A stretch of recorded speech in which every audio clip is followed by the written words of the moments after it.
I am especially enthusiastic about applying systems and sustainability principles to the problem of African big game extinction in general, but for the purposes of this presentation, we'll focus on the white rhinos of Africa. In the 1900s, there were over 500,000 rhinos worldwide.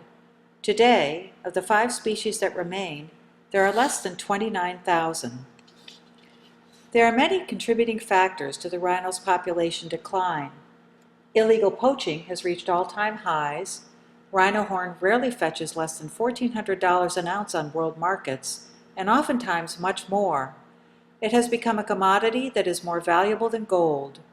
Trophy hunting still continues in most African countries, also for the right price, usually around $20,000 a head. As populations expand in many of the developing nations, human encroachment and loss of habitat have also become critical issues. Geopolitics plays an important role as well, as the economies of many countries that rely on tourism are impacted. There is also the cultural factor to consider. There have been multicultural uses for rhino horn for millennia, from medicine to art, and this rich history, which most conservationists either negate or ignore, needs to be recognized and respected in order to ensure a viable future for the rhino. As I was doing this exercise and applying the principles of sustainability to the rhino extinction problem, I realized a couple of things. First, just going through the list from our reading helped me gain a broader perspective of the problem, broaden the boundaries, appreciate the many dimensions of the issue, keep a record of action steps and results, reduce the complexity of the expanded problem with systems thinking that defines stocks and feedback loops, identify what is known and agreed upon, what is uncertain and what is unknown, and apply adaptive management techniques at the local level.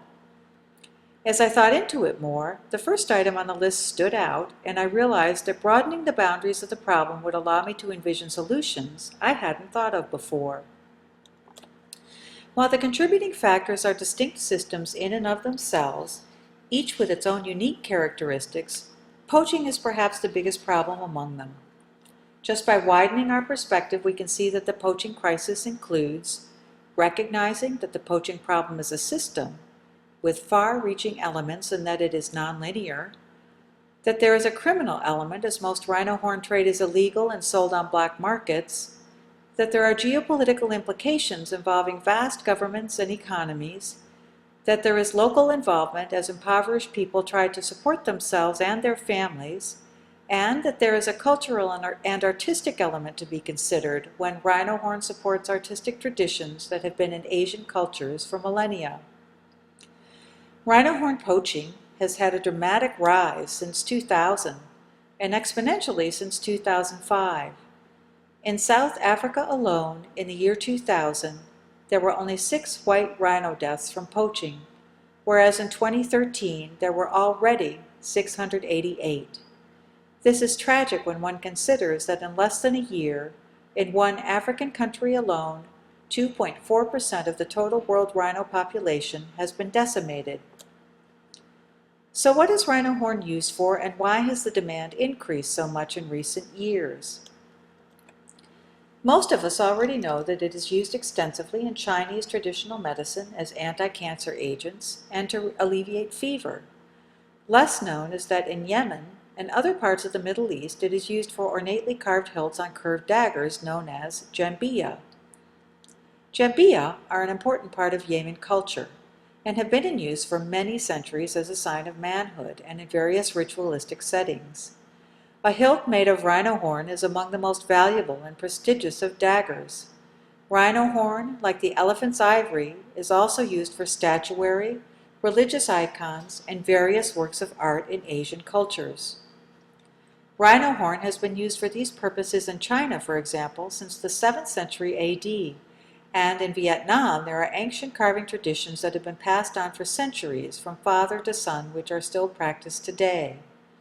Rhino horn is also used in Asian cultures for gifts and is considered auspicious. So these are some of the many reasons why rhino horn is in such demand. Now that some of the uses have been identified, it is possible to design and implement solutions. These include educating the public about threatened rhino horn populations, introducing alternative, more sustainable materials to the artists and carvers, and offering more contemporary pharmaceuticals for medicinal use. By finding viable ways to decrease the demand for rhino horn, it is likely that the price will drop and poaching will decrease, and the white rhinos of Africa will have a better chance of survival.